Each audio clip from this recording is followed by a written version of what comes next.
in association with Biz Analyst by Khata Book.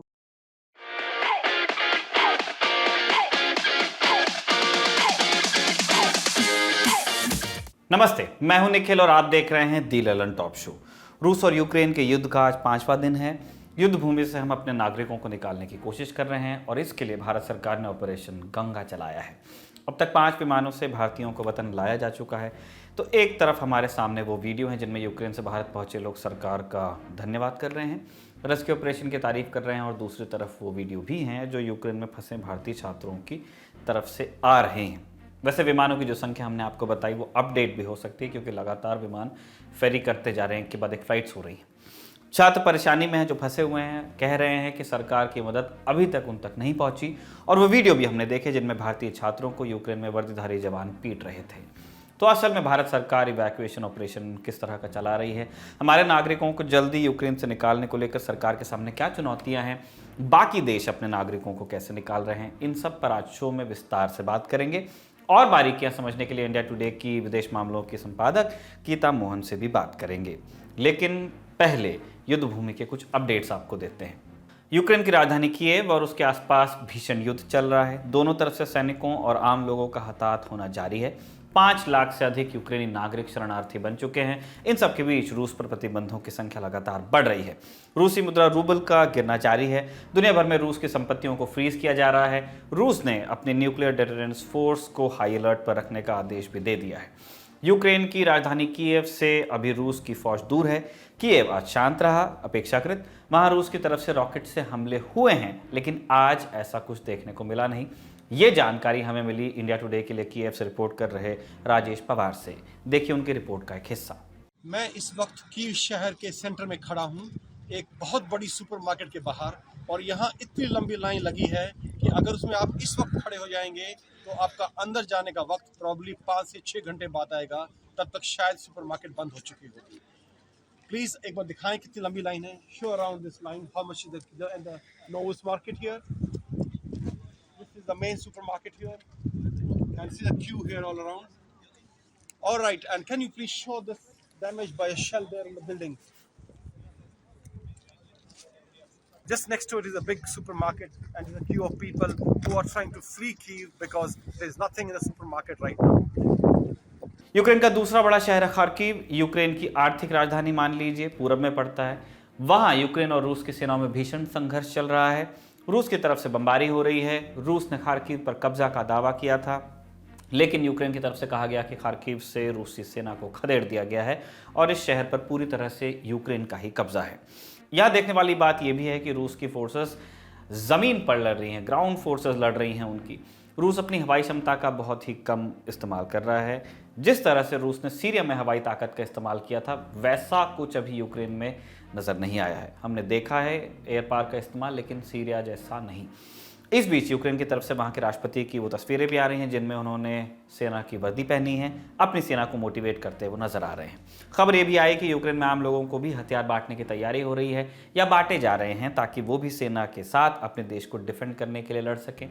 संयुक्त राष्ट्र की तरफ से जानकारी ये भी आई कि युद्ध शुरू होने के बाद से अब तक 102 आम नागरिकों की मौत हुई, जबकि 304 लोग जख्मी हुए हैं।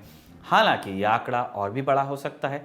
रूस ने 36 देशों के लिए अपना एयर स्पेस बंद कर दिया है। इनमें ईयू के देश और कनाडा भी शामिल है। इसका मतलब यह है कि इन देशों के विमान रूस के एयर स्पेस में नहीं उड़ पाएंगे।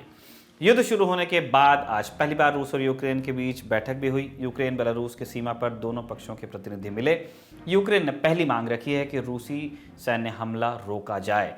3.5 घंटे बैठक चली, लेकिन बैठक के बाद लड़ाई पर कोई असर पड़ते नहीं दिखा। इस लड़ाई में अब हम आते हैं भारत के हितों पर। हमारे सबसे बड़े हित तो ये हैं कि नागरिक सुरक्षित रूप से अपने वतन आ जाएं, जो हमारे भारतवंशी और भारतीय छात्र हैं।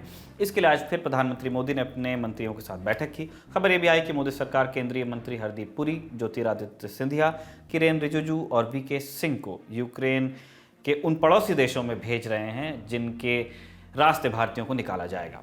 मंत्रियों को इसलिए भी भेजा जा रहा है ताकि वो रेस्क्यू मिशन को मॉनिटर कर सकें। आज कई विमानों में भारतीय छात्र यूक्रेन से अपने वतन पहुंचे। मसलन उत्तराखंड के टेहरी की छात्रा अदिति, जो यूक्रेन में MBBS की पढ़ाई कर रही थी, वो घर पहुंच गई हैं। इसकी खुशी भी अदिति के चेहरे पर देखी जा सकती है। अदिति यूक्रेन के पड़ोसी देश रोमानिया के रास्ते दिल्ली पहुंची हैं। अदिति ने बताया कि उनकी फ्लाइट में 240 लोग थे। इसी तरह यूपी के अलीगढ़ की छात्रा माधवी अरोड़ा भी यूक्रेन में फंसी थी, वो भी अब वतन लौट आई हैं। क्या अनुभव बताया उन्होंने, सुनिए। I would really like to thank the Indian government कि वो हमें इतने टाइम से और इतनी सेफली इंडिया वापस लेके आए हैं, और बहुत ज़्यादा थैंकफुल हूँ मैं उनके यहाँ आके, बहुत ही ज़्यादा रिलीफ और सेफ। जी, यूक्रेन के हालात तो ऑफकोर्स सबको पता ही है कैसे हैं, बहुत ज़्यादा ख़राब है। हम लोग के फिर भी आप बोल सकते हैं 20-30% बेटर थे, बिकॉज हम वेस्ट साइड ऑफ यूक्रेन में थे। ईस्ट साइड की हालत तो बहुत ही ज़्यादा ख़राब है, जैसे खार्किव, कीव, सूमी, इन सब जगहों के तो बता नहीं सकते।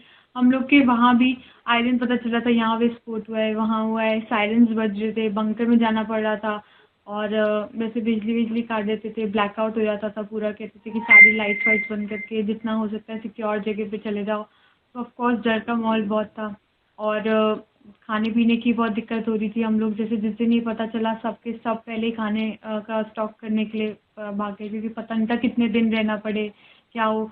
तो सब जगह ख़त्म हो रहा था, महंगी हो गई थी चीज़ें, लाइनें इतनी लंबी लंबी लगी हुई थी, एटीएम्स पे पैसे ख़त्म हो गए थे, इतनी बड़ी बड़ी लाइनें। तो रोमानिया के बॉर्डर तक हम अपने खर्चे पे आए थे, कैब तक। उसके बाद हमारा एक पैसा भी खर्च नहीं हुआ है। जैसे हम लोग वहाँ एंटर किए तो रोमानियन सिटीजन्स भी काफ़ी सपोर्टिव थे, मतलब वो खाना पीना अकोमोडेशन सब करा रहे थे, सिम दे रहे थे हमें वहाँ की, तो वहाँ का भी बहुत अच्छा अरेंजमेंट था। फिर हमें वहाँ से एयरपोर्ट भी फ्री पे ले जाया गया, और मतलब रोमानिया से इंडिया भी बिना पैसे के लाया गया है। तो इस तरह से लंबी फहरिस्त है छात्रों की जो भारत लौट चुके हैं। इसके अलावा कुछ और वीडियो भी आए जो उन छात्रों के थे जो यूक्रेन के बॉर्डर पार करके भारतीय दूतावास के निर्देशों के अनुसार पड़ोसी देशों में पहुंच रहे हैं। ऐसी एक छात्रा है Parineeta. We have entered Romanian border and it was very good here. We were provided food, shelter and blankets. We are happy. यहाँ तक तो तस्वीर बड़ी सुखद लगती है, लेकिन बड़ी तादाद में उन छात्रों की भी संख्या है जो अब भी यूक्रेन में फंसे हुए हैं। उन्हें कहा जा रहा है कि बस लेने आएंगी लेकिन नहीं पहुंच रही हैं। रॉकेट के हमले होते हैं, उन्हें बंकर्स में भागना पड़ता है। उन छात्रों की आप बीती भी सुनिए। भैया अभी राउटर सर हमें जाना पड़ेगा। हाँ ठीक है निकलिए।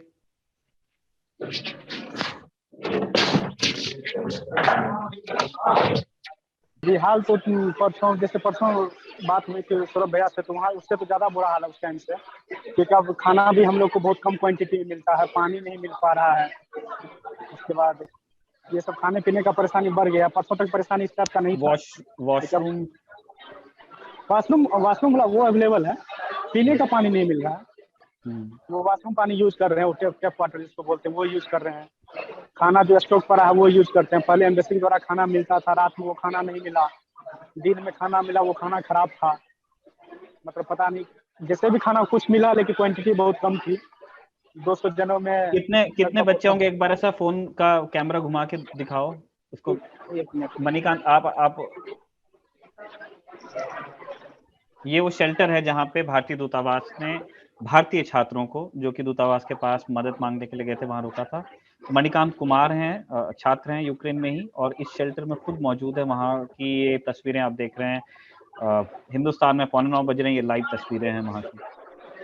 आ रही है तो उससे ज्यादा आए। पोलैंड बॉर्डर पे बच्चे जितने निकल रहे हैं, पोलैंड के बाकी जगहों पे भी जितनी धीरे धीरे निकल रहे हैं, वो प्लीज स्पीड अप हो, क्योंकि बच्चों की कगार बहुत ज्यादा है और यहाँ के हालात बहुत खराब है। और हम यही चाहते हैं कि हमें प्लीज कम से कम कोई हमें कांटेक्ट करे एम्बेसी के थ्रू, या कोई हमें हमारी कम से कम कंडीशन तो पूछे, क्योंकि यहाँ पे बहुत रिस्क है। यहाँ पे रहना सच में बहुत खतरनाक, बहुत रिस्की है। कुछ वीडियो आज हमने और देखे। वीडियो कुछ भारतीय छात्रों की पिटाई के भी थे, देखिए।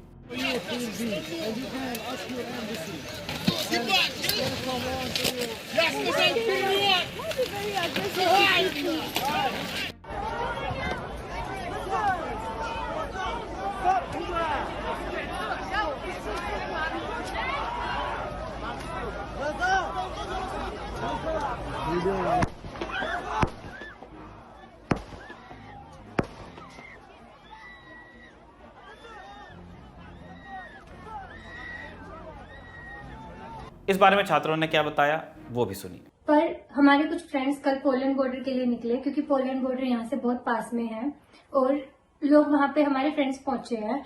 वहां जाके उन लोगों के साथ मारपीट हुई है। जैसा कि इंडिया में बोला जा रहा है कि पोलैंड बॉर्डर पे सपोर्ट है, नो डाउट वहां पे सपोर्ट है, लेकिन यहाँ हमें यूक्रेनियन बॉर्डर ही क्रॉस नहीं करने दे रहे हैं। वहां पे और दोनों ही चेक पॉइंट्स पे हमको रोका जा रहा है कि तुम आगे नहीं जा सकते हो। और कई बच्चों को तो मतलब फाइटिंग अब्यूज हुआ है, और ये कुछ अस्थमा वगैरह है, कईयों की तो इतनी ज्यादा तबीयत खराब हो गई है, पूरी रात उनको रुकना पड़ा वहां पे 2-3 दिन से। और लड़कियों तक को मारा जा रहा है वहां पे। हमारी ही एक दोस्त के चेस्ट पे मारा गया है, इतना ज्यादा वो वहां पे टॉर्चर कर रहे हैं स्टूडेंट्स को, और उसके बाद में हमारे पास यहाँ पे कोई हेल्प नहीं भेजी जा रही है। तो कुल मिलाकर बड़ी तादाद में छात्र अब भी फंसे हुए हैं यूक्रेन में, और इसके लिए सरकार की आलोचना भी हो रही है।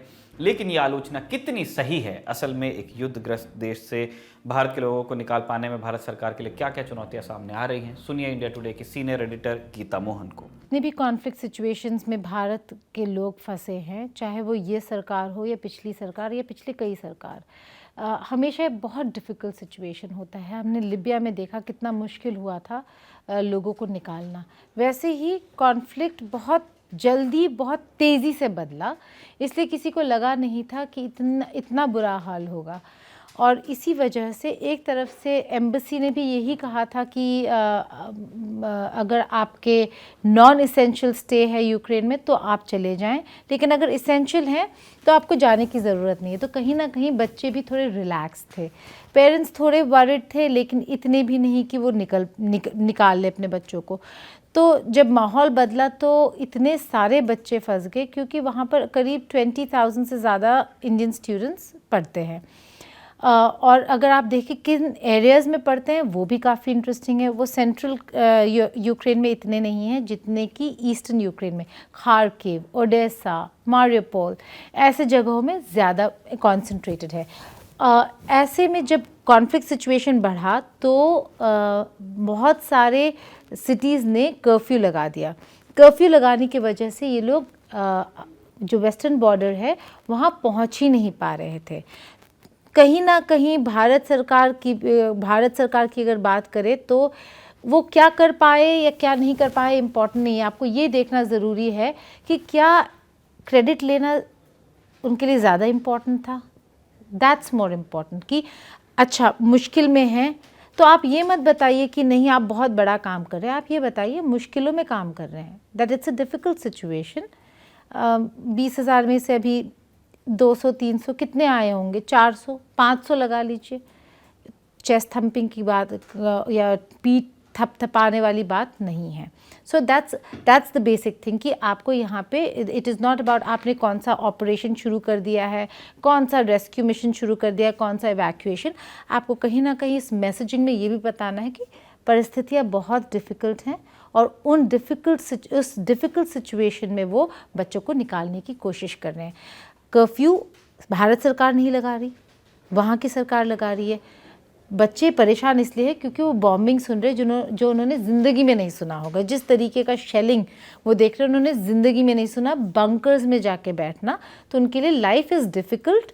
लेकिन कर्फ्यू की वजह से वो वेस्टर्न बॉर्डर तक नहीं पहुँच पा रहे। बहुत सारे बच्चे चलना शुरू कर दिया। जब एम्बेसीज़ ने बोला आप चल के मत जाइए, जब तक हम नहीं बोलते आप बॉर्डर पे मत पहुँचे, क्योंकि बॉर्डर पे बहुत लोग हैं। क्या वहाँ पे बस भारतीय लोग हैं? नहीं, बहुत सारे नेशनल्स हैं। तो बहुत सारे कंट्रीज़ के लिए डिफ़िकल्टीज़ हैं और उनका कंप्लेन करना भी जायज़ है, उनका परेशान होना भी जायज़ है। और भारत सरकार का जो कोशिश है कि जो वो कोशिश कर रहे हैं उसको हमें क्रिटिकली नहीं बट इस तरीके से देखना चाहिए कि कर रहे हैं, कोशिश अच्छी कर रहे हैं, कोशिश बहुत कर रहे हैं, लेकिन पीठ थपथपाने वाली कोई ऐसी बात नहीं है। वो अपना ड्यूटी निभा रहे हैं मुश्किल सर्कमस्टांसेस में। तो ये ना कहे कि वाह वाह हम इतने ले आए हैं, बहुत सारे अभी भी वहीं पर है। और इसीलिए शायद फ्रस्ट्रेशन ज़्यादा भी है जब वो एम्बेसी को कॉल करते हैं और बोलते हैं कि हम क्यों नहीं, वो लोग कैसे चले गए, ये बस कैसे चल गया, हम क्यों नहीं चले। क्योंकि आप विजुअल्स ही ये दिखा रहे हैं, TV channels, media, newspapers, online खोले तो आप विजुअल्स ये दिख रहे हैं कि बस लोड से चले गए वहाँ पर। तो इसलिए बच्चे परेशान हैं। भारत सरकार का रेस्क्यू ऑपरेशन अच्छा है या ख़राब, ये दूसरे देशों से तुलना करके भी देखा जा सकता है। इंडिया टुडे के रिपोर्टर राजेश पवार ने चीनी छात्र से बात की जो अपने देश तो जाना चाहते हैं लेकिन उनको मदद नहीं मिल पा रही। I don't know actually. I want to come back to China, but now it's not possible. Why you think it's not possible to go out now? Because now we have flight. It's so many soldiers. Sometimes has some smaller war. So it's. तो कौन कौन से देशों के नागरिक वहां फंसे हैं और वो देश कैसे उनको निकाल पा रहे हैं, इस पर गीता मोहन को सुनिए। ये जो थिएटर है, ये थिएटर यूरोपियन थिएटर है, यानी कि ये जो कॉन्फ्लिक्ट हो रहा है यूरोप में हो रहा है। इससे पहले हम कहाँ देखते थे conflict? Afghanistan, West Asia, Africa. ये कॉन्फ्लिक्ट ऐसी जगह पे हो रहा है जहाँ पे अब आपको एक सटल रेसिज्म भी नज़र आएगा।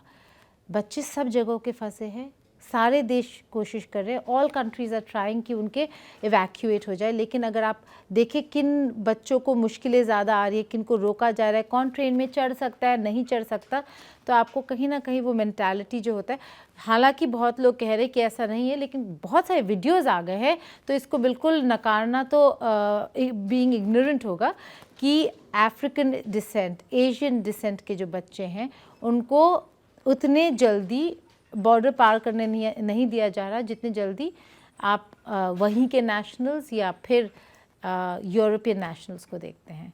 तो डिफ़िकल्टी है, लेकिन बहुत सारे देश हैं जो वहाँ पे फंसे हैं। चाइनीज़, अफ्रीकन स्टूडेंट्स, बहुत सारे अफ्रीकन स्टूडेंट्स हैं जो बॉर्डर पार करने की कोशिश कर रहे हैं।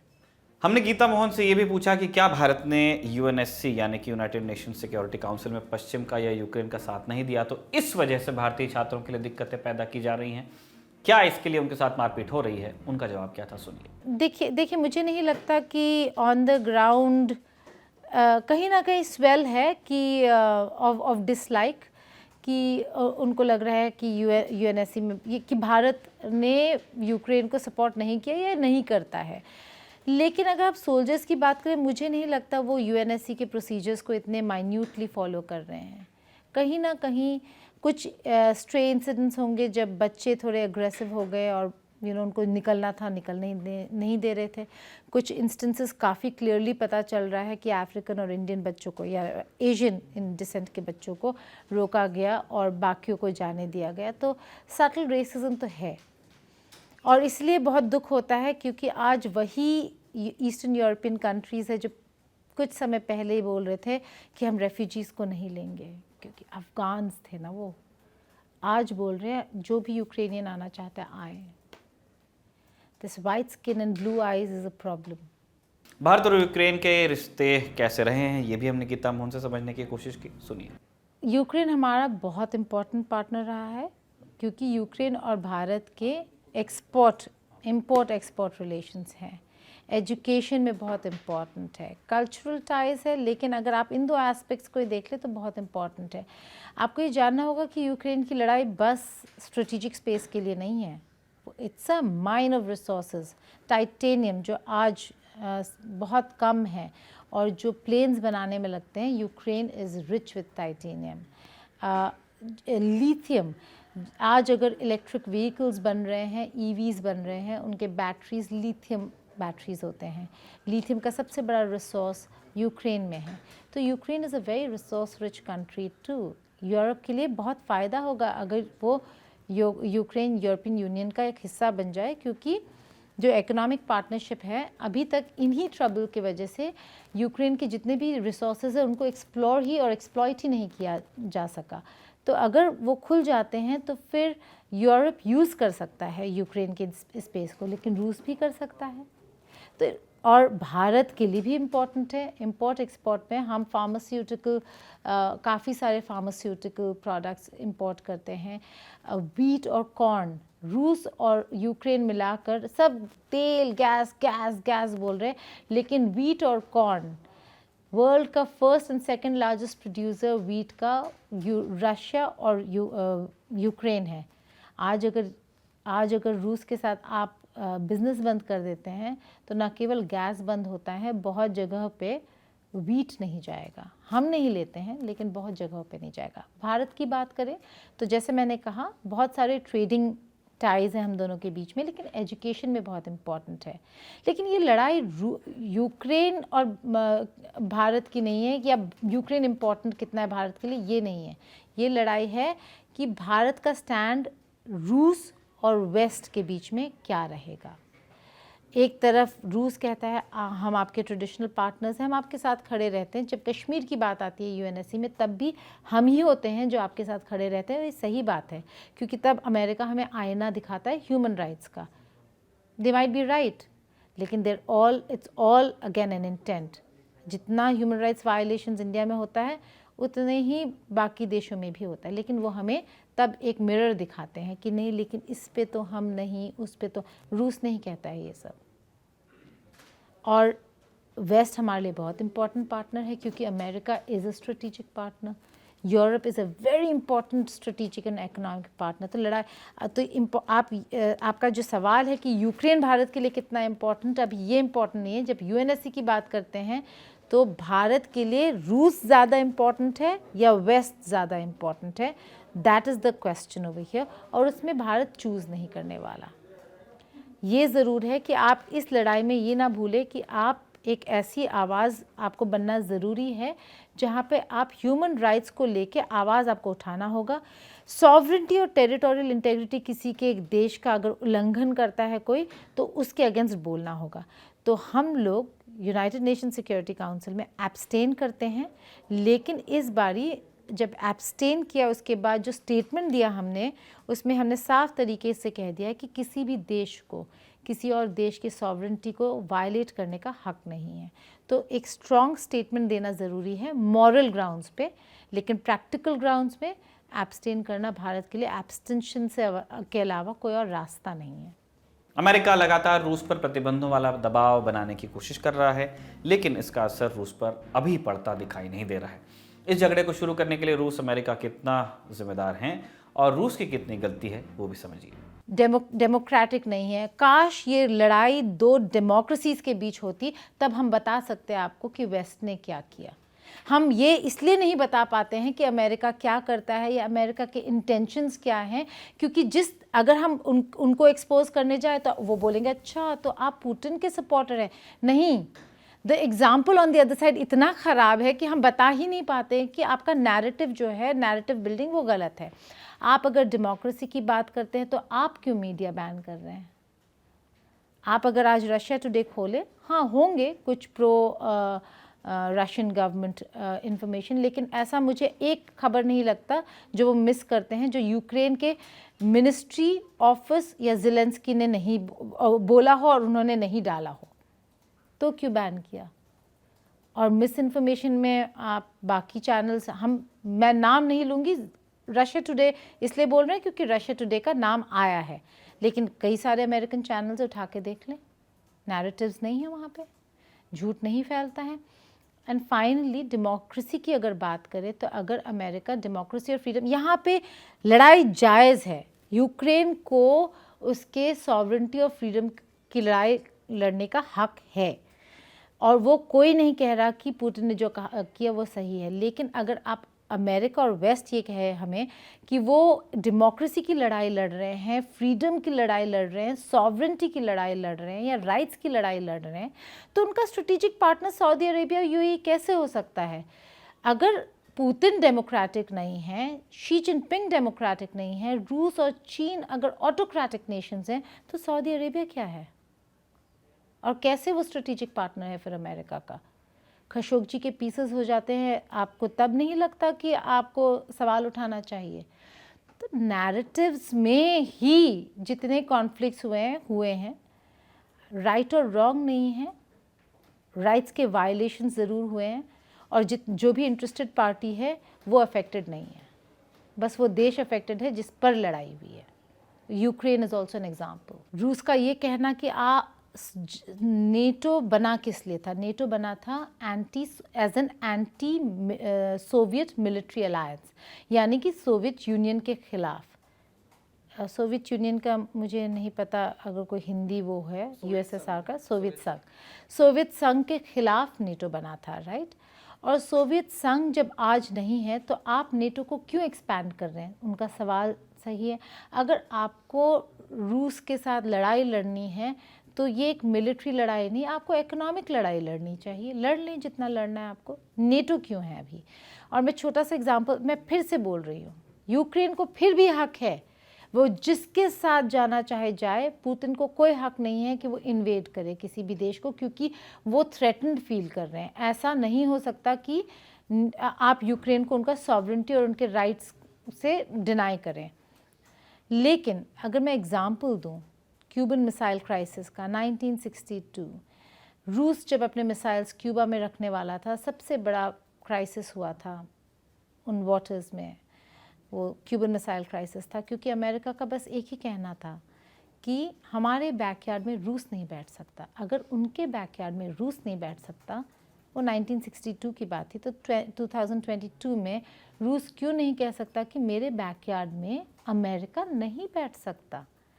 तो उनके इंटरेस्ट्स लेजिटिमेट हैं, उनके मेथड्स इलेजिटिमेट हैं। आज के शो में बस इतना ही। देखते रहिए द 11 टॉप शो।